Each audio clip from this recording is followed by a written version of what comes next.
तो case study देखो क्या है, insurance is a financial contract between individual और entity and the insurance company. ठीक है, तो इंश्योरेंस क्या है, एक फाइनेंशियल कॉन्ट्रैक्ट है किसी भी इंडिविजुअल या फिर किसी भी एंटिटी का इंश्योरेंस कंपनी के साथ। In exchange of regular payment known as premium the issuer insurer agrees to compensate the insured for potential financial losses caused by the specific event such as accident, theft, illness और death। ठीक है, तो देखो insurance contract के अंदर जो insured person है वो प्रीमियम पे करता है, और इंश्योरेंस प्रॉमिस जो इंश्योरेंस कंपनी है यानी कि जो इंश्योरर है वो प्रॉमिस करता है कि अगर यहाँ पर किसी भी स्पेसिफिक इवेंट जैसे कि एक्सीडेंट, थेफ्ट, इलनेस और डेथ इसकी वजह से लॉस होगा तो हम आपको जो है वो कंपनसेट कर देंगे।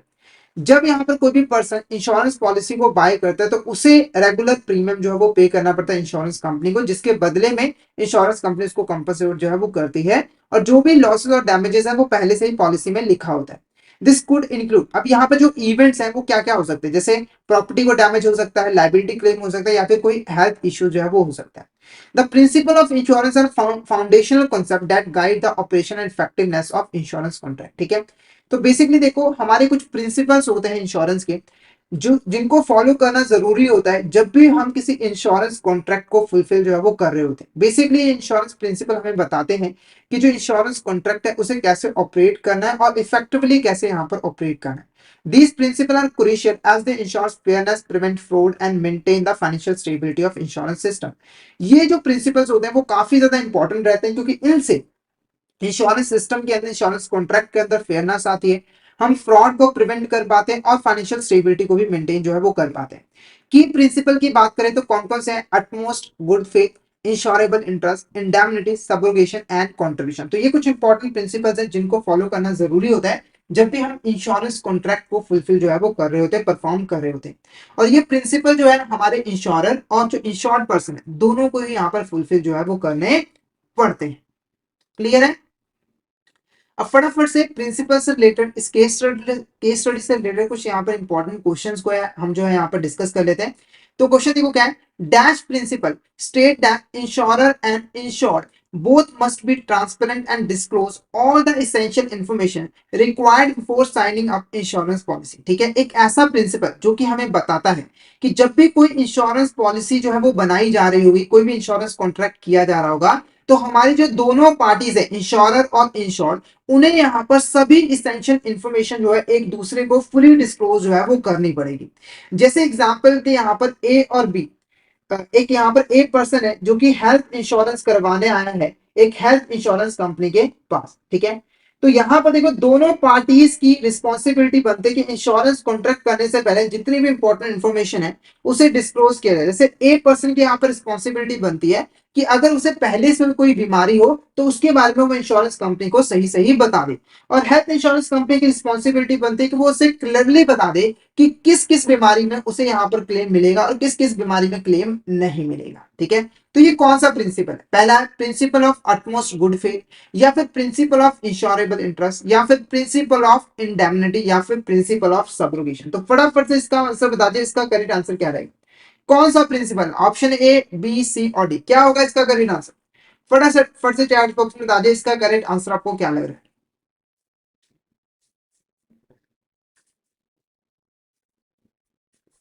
क्या होगा इसका करेक्ट आंसर? तो इसका जो करेक्ट आंसर है वो है principle of utmost good faith. क्या है? Principle of utmost good faith, यानी कि उन्हें एक दूसरे के साथ ईमानदारी से जो है वो काम करना है, कोई भी फैक्ट या फिर कोई भी इंफॉर्मेशन छुपानी नहीं है। नेक्स्ट बात करते हैं principle of insurable interest state that an individual or entity must have financial stake in the insured asset or person for the insurance policy to be valid। insurable interest means that, ठीक है, तो देखो हमारा जो principle of insurable interest है ये बताता है कि कोई भी पर्सन किसी भी एसेट या फिर पर्सन की इंश्योरेंस तभी करवा सकता है अगर उसका उसके अंदर किसी भी तरह का फाइनेंशियल स्टेक हो, यानी कि उस एसेट के होने या ना होने से या फिर पर्सन के होने या फिर ना होने से उसे किसी भी तरह का फाइनेंशियल लॉस जो है वो होना चाहिए। जैसे अगर मान के चलो एक ए पर्सन है, उसने यहाँ पर 5 लाख रुपए की यहाँ पर कार खरीदी है, ठीक है, तो इस एसेट के अंदर इसका एक फाइनेंशियल स्टेक है। अगर इस कार को कुछ भी होता है, जैसे डैमेज हो जाती है, चोरी हो जाती है, तो इसे 5 लाख रुपए का नुकसान जो है वो हो जाएगा।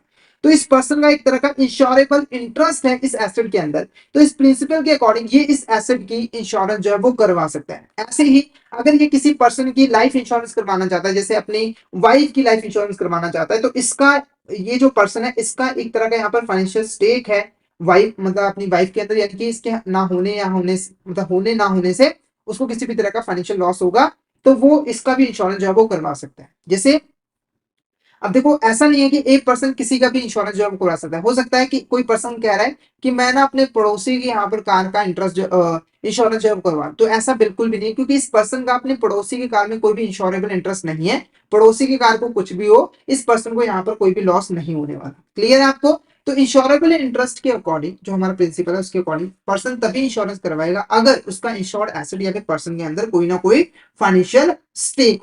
ठीक है, तो यहाँ पर इंश्योरेबल इंटरेस्ट का मतलब यहाँ पर क्या है, the policy holder must receive additional benefit from the insured event occurring. अगर जो इंश्योर्ड इवेंट है, जैसे कि कार की चोरी इंश्योर्ड इवेंट है, अगर वो अकर होगा तो हमारा जो पॉलिसी होल्डर है उसको एडिशनल बेनिफिट मिलेंगे। या फिर the policy holder must stand to suffer a financial loss if the insured event occur. तो पॉलिसी होल्डर बेसिकली क्या करेगा, उसे फाइनेंशियल लॉस होगा अगर यहाँ पर इंश्योर्ड इवेंट अकर होगा। तो ऑप्शन बी हमारे यहाँ पर correct, option B is correct. Insurable interest का मतलब है कि अगर इवेंट अगर हो गया तो उसे किसी ना किसी तरह का यहाँ पर फाइनेंशियल लॉस जो है वो होगा। तो ऑप्शन बी हमारा यहाँ पर करेक्ट आंसर रहेगा। बाकी ऑप्शन देख लो, the insurer must pay higher premium for high risk individual, तो ये गलत है।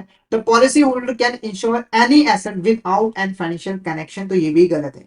कोई भी पॉलिसी होल्डर किसी भी एसेट को, ऐसी एसेट जिसके अंदर उसका इंश्योरेबल इंटरेस्ट ना हो, फाइनेंशियल स्टेक ना हो, उसकी इंश्योरेंस नहीं करवा सकता। ओके, नेक्स्ट क्वेश्चन देखो, principle of indemnity says that insurance is done only for the coverage of loss. Hence, insured should not make any profit from the insurance contract. According to the principle of indemnity, insured should be compensated the amount equal to। देखो principle of indemnity क्या कहता है, principle of indemnity कहता है कि जो insurance है वो सिर्फ और सिर्फ लॉस को कवर करने के लिए है। यानी कि कोई भी पर्सन यहाँ पर इंश्योरेंस कॉन्ट्रैक्ट से किसी भी तरह का प्रॉफिट जो है वो नहीं कमा सकता। इसीलिए प्रिंसिपल ऑफ इंडेमनिटी के अकॉर्डिंग कोई भी पर्सन उसको जो पैसा मिलेगा इंश्योरेंस क्लेम के अंदर वो एक्चुअल लॉस के इक्वल होगा। जैसे अगर मान के चलो हमारा एक पर्सन था, उसने यहाँ पर 5 लाख की कार खरीदी थी और उसकी यहाँ पर इंश्योरेंस जो है वो करवा ली, और उसका एक्सीडेंट हो गया, और उसका जो एक्चुअल लॉस हुआ था वो 3 लाख रुपए का हुआ था। ठीक है, तो यहाँ पर जो इंश्योरेंस कंपनी है वो इंश्योरेंस जो ये प्रिंसिपल है, प्रिंसिपल इंडेमनिटी, इसके अकॉर्डिंग जो एक्चुअल लॉस हुआ है 3 लाख रुपए, उसके इक्वल अमाउंट ही यहाँ पर इंश्योर्ड पर्सन को जो है वो पे करेगी। यानी कि इंश्योरेंस कंपनी सिर्फ और सिर्फ 3 लाख रुपए की यहाँ पर पे करेगी। ये जो पर्सन है ऐसा नहीं कह सकता कि मैंने तो 5 लाख रुपए की इंश्योरेंस करवाई थी तो मुझे यहाँ पर 5 लाख रुपए दो, ताकि 3 लाख से वो अपना लॉस कवर कर पाए और 2 लाख उसका यहाँ पर प्रॉफिट हो। तो ऐसा बिल्कुल भी नहीं हो सकता है। प्रिंसिपल ऑफ इंडेमनिटी के अकॉर्डिंग जो एक्चुअल लॉस हुआ होगा उसके इक्वल ही आपको क्लेम जो है वो मिलेगा, चाहे आपने इंश्योरेंस कितने भी अमाउंट की जो है वो करवाई हो। अब आप कहोगे कि अगर लॉस यहाँ पर 6 लाख रुपए का हुआ होता तब कितना पैसा दिया जाता, तो वहां पर मैक्सिमम जो अमाउंट एश्योर की गई है 5 लाख रुपए, वो जो है वो पे की जाएगी। अब ऐसा नहीं कि आपको 6 लाख रुपए यहाँ पर पे कर दिया जाएगा, आपने एक प्रीमियम के हिसाब से एक अमाउंट एश्योर की होगी, वो मैक्सिमम अमाउंट आपको मिलेगी। ओके,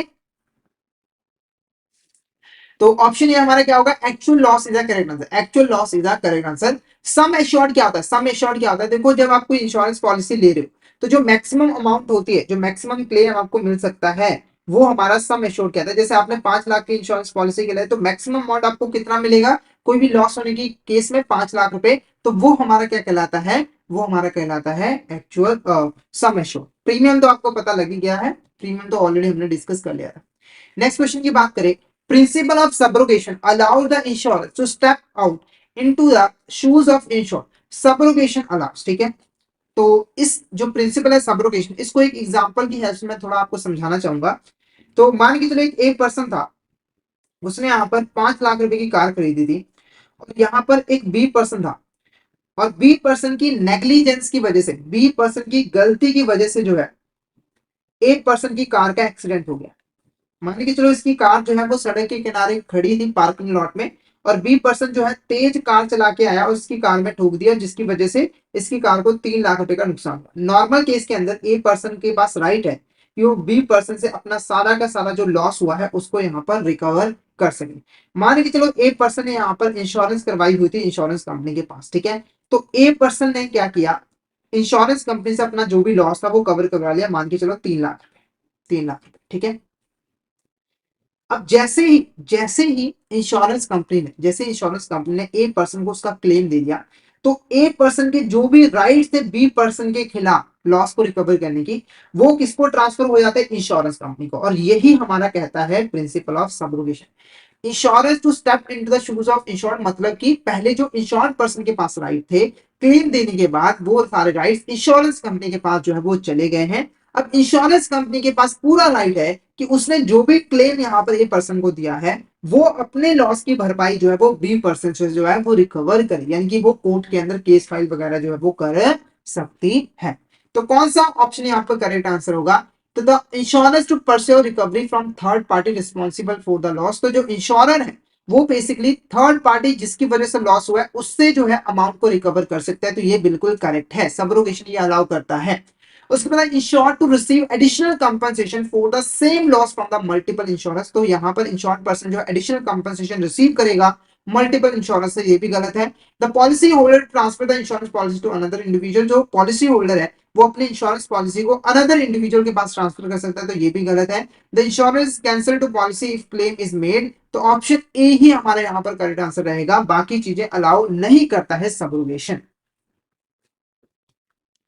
नेक्स्ट क्वेश्चन की बात करें, the principle applies when the loss is dash principle applies when the loss is result of two और more causes, the insurance company will find the nearest cause of loss to the property, ठीक है।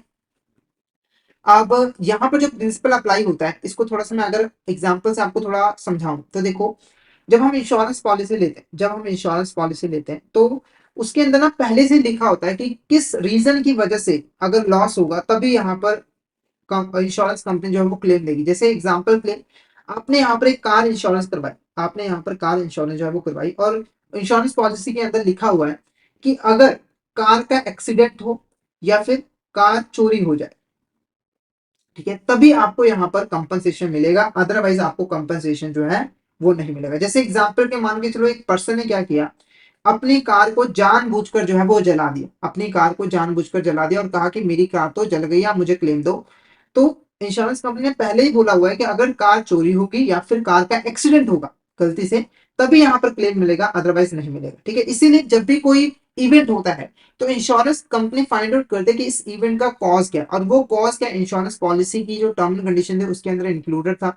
अगर तो वो included था तो claim मिलेगा, otherwise नहीं मिलेगा। जैसे अगर मान के चलो कोई भी इवेंट हुआ है, जैसे मान के चलो एक पर्सन ने यहाँ पर लाइफ इंश्योरेंस करवाई थी और उस पर्सन के एक्सीडेंट के अंदर जो है वो डेथ हो गई थी, और लाइफ इंश्योरेंस के अंदर क्लियरली लिखा हुआ था कि अगर पर्सन की जो डेथ है वो किसी बीमारी की वजह से होती है, इलनेस की वजह से होती है, तब उसे यहाँ पर क्लेम जो है वो नहीं मिलेगा। एक्सीडेंट की वजह से हो जाती है अचानक से, तब उसे क्लेम मिलेगा। तो उसका एक्सीडेंट हो गया, ठीक है, जब हॉस्पिटल लेकर लेकर गया तो पता लगा कि इसकी जो मौत हुई है वो हार्ट अटैक की वजह से हुई है। मतलब एक्सीडेंट होने के बाद उसको जो खून वगैरह था उसको देखकर उसको हार्ट अटैक यहाँ पर आ गया। तो जो नियरेस्ट कॉज था वो क्या था, हार्ट अटैक था। तो जैसे ही यहाँ पर इंश्योरेंस कंपनी ने देखा, उसने क्लेम देने से मना कर दिया, क्योंकि एक बीमारी की वजह से यहाँ पर डेथ जो है वो हुई है, ठीक है, कोई एक्सीडेंट की वजह से नहीं हुई है, ठीक है। तो वहां पर कौन सा प्रिंसिपल अप्लाई होता है, तो प्रिंसिपल ऑफ प्रॉक्सिमिटी कॉज, ये हमारा करेक्ट आंसर है। यानी कि इंश्योरेंस कंपनी जो पॉसिबल कॉजेज है जिनकी वजह से इवेंट हुआ है उसमें से जो नियरेस्ट कॉज है उसे फाइंड आउट करती है और उसके अकॉर्डिंग ही क्लेम जो है वो देती है। नेक्स्ट बात करते हैं the principle of dash ensure that insured does not make profit by insuring same subject matter और asset with a multiple insurance. यानी कि एक ऐसा प्रिंसिपल जो कि कहता है कि एक पर्सन अपने एक एसेट को मल्टीपल इंश्योरेंस कंपनी के पास इंश्योरेंस करवाकर प्रॉफिट नहीं कमा सकता। जैसे एग्जांपल के मान के चलो, एक ए पर्सन, उसने क्या किया था, यहाँ पर एक X company, Y company, Z company, तीन कंपनी के पास जो है वो इंश्योरेंस करवाई हुई थी अपनी कार की, एक ही कार की जिसकी वैल्यू थी 5 लाख रुपए। और उसने सोचा था कि अगर कार का एक्सीडेंट होता है, जैसे मान लो 3 लाख रुपए का एक्चुअल लॉस हुआ, तो 3 लाख रुपए वो एक्स कंपनी से ले लेगा, वाई से ले लेगा, जेड से ले लेगा, यानी कि टोटल से 9 लाख रुपए यहाँ पर मिल जाएंगे, ठीक है। तो हमारा जो प्रिंसिपल ऑफ यहाँ पर कॉन्ट्रीब्यूशन है, प्रिंसिपल ऑफ कॉन्ट्रीब्यूशन, वो कहता है कि ऐसा पॉसिबल नहीं। क्यों? क्योंकि यहाँ पर कोई भी पर्सन प्रॉफिट नहीं कमा सकता। तो प्रिंसिपल ऑफ कंट्रीब्यूशन के अकॉर्डिंग अगर कोई पर्सन सेम एसेट की इंश्योरेंस मल्टीपल इंश्योरेंस कंपनी के पास करवाता है, तो जो भी एक्चुअल लॉस होगा उसके equal amount he a person को मिलेगा। यानी कि अगर 3 लाख का लॉस हुआ तो 3 लाख रुपए ही यहाँ पर मिलेगा, और ये जो 3 लाख रुपए हो गए वो यहाँ पर जो मल्टीपल इंश्योरेंस कंपनीज है वो यहाँ पर कंट्रीब्यूट जो है वो करेगी। जैसे 3 लाख में से 1 लाख रुपए एक्स कंपनी दे देगी, वाई दे देगी, जेड दे देगी, और तीनों मिलकर यहाँ पर टोटल पैसा किसे देंगे, ए पर्सन को 3 लाख रुपए यहाँ पर देंगे। तो ऑप्शन बी कंट्रीब्यूशन हमारा यहाँ पर करेक्ट आंसर जो है